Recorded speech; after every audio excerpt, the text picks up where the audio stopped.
You can't make this up, folks. This story just came over Yahoo News. It's an Associated Press story dated March 10th, 2017. I just got to tell you this. A joke book written by a conservative author entitled Reasons to Vote for Democrats, a Comprehensive Guide, is now the #1 seller on Amazon.com. And I thought to myself, that can't be true. I've got to see it for myself. Go to Amazon.com, type in bestseller list, and click on books.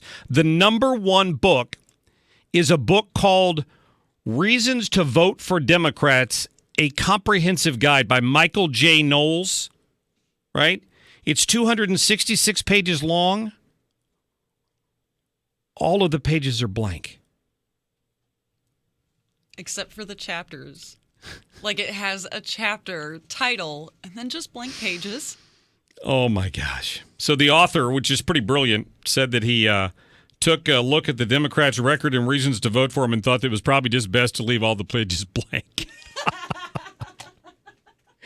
It can be yours for $8. It's a paperback, by the way. Remember my friend Brian Binkholder, who had a radio show here at the station for a while years ago. He had an idea. He had an idea very similar to this. I'm just sorry that he never got it to Amazon. That would have been great. That would have been great. All right. Let me introduce my guest right now. Mary Clare Reim is joining us. She is a research associate at the Heritage Foundation. Mary Clare, how are you? I'm good, thanks. Thanks for having me on. Good. You're very low. Can you speak up a little bit? Oh, sure. Sorry about that. Oh, that's okay. That's all right. I had a little trouble hearing you there. I want to make sure the folks at home or in the car could hear you as well. You put out a piece about this Day Without Women, the International Women's Day that happened, I don't know. What, was it Monday of this week? Tuesday? Monday or Tuesday? I think it was Wednesday. Oh, when you're supposed to stay home or wear red, show your support if you had to go to work. There was a lot of discussion that the people who organized that, but the same ones that organized the March on Washington, and a lot of it was just the typical feminist organizers, and a lot of their anger was directed at Donald Trump. And it didn't seem to have as much to do with the rights of women as some political motives. What was your take on it? I think that's exactly right, and I think that these organized protests like the March on Washington or a Day Without Women, they're sort of selling this as if you are a woman, you should align with us and you should partake in this, when really it comes down to that the modern feminist movement is really just about supporting liberal policies, and there's not much place for conservative women among these groups. What were the statistics that you quoted in the article? I thought those were pretty fascinating. Yeah, so there is a huge generational gap in terms of who identifies as a feminist or not. So let me just look real quick right here. Only 23% of all women identify as feminists. And I think that's because women overwhelmingly sort of look at what the feminist movement has done, what they stand for, and women just quite frankly aren't buying it. They're not buying these statistics that women make 77 cents on the man's dollar for the same work. That statistic's been debunked over and over again.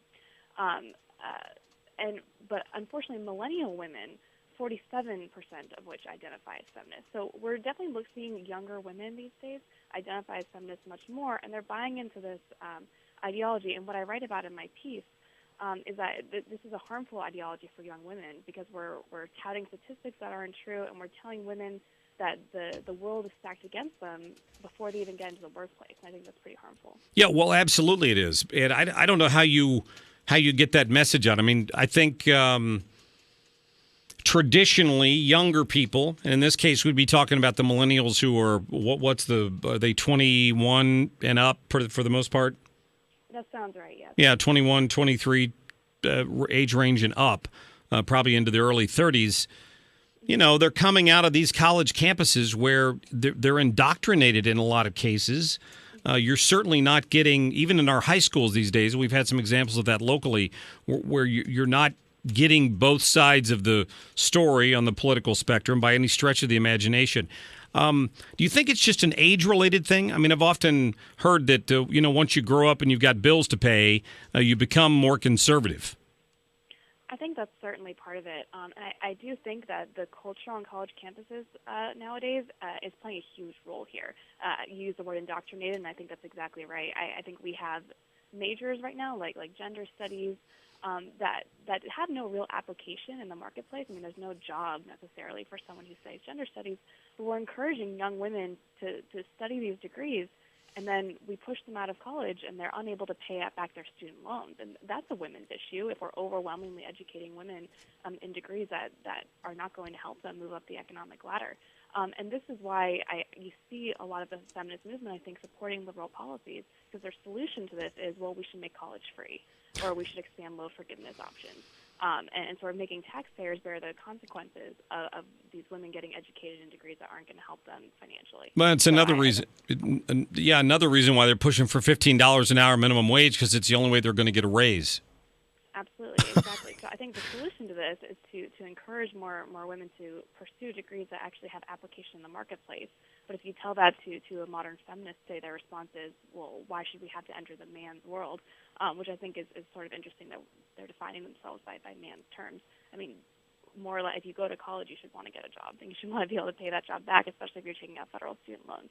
So I think we should be educating women in fields that will enable them to pay back their loans if they choose to do that, and not tout this idea that you can say whatever you want and the taxpayers will have your back. Well, I always look at that when I listen to the speeches surrounding the march, and then I listen to the speeches that happened on Wednesday on what was supposed to be International Women's Day. There's a lot of victimization going on there, with blaming somebody else for our problems, and a lot of it targeted at our political leaders, when in fact I can't think of a society in the world, for the most part, where women have more rights than they have in America. I'm not quite sure where else you'd go to have more freedom. But that's never the message from feminism. Exactly, and I think this is one of modern feminism's biggest hurdles, is that they have sort of a disregard for the facts at hand. And the facts at hand are that women have never been in a better position than they have been in 2017 in the United States of America. We have more rights, we have more economic power, we're more educated. In a lot of sectors, we're paid more than men. I mean, women are in a fantastic state, but you hear this constant refrain that women are disenfranchised and women aren't paid as much, and where our rights are being infringed upon. And it feeds this, as you put it, victimization culture, where women need to constantly be pointing to an unnamed adversary. They sort of point to the patriarchy, this faceless thing, for their problems, versus sort of taking responsibility for their circumstances and saying, okay, how can I improve my life today?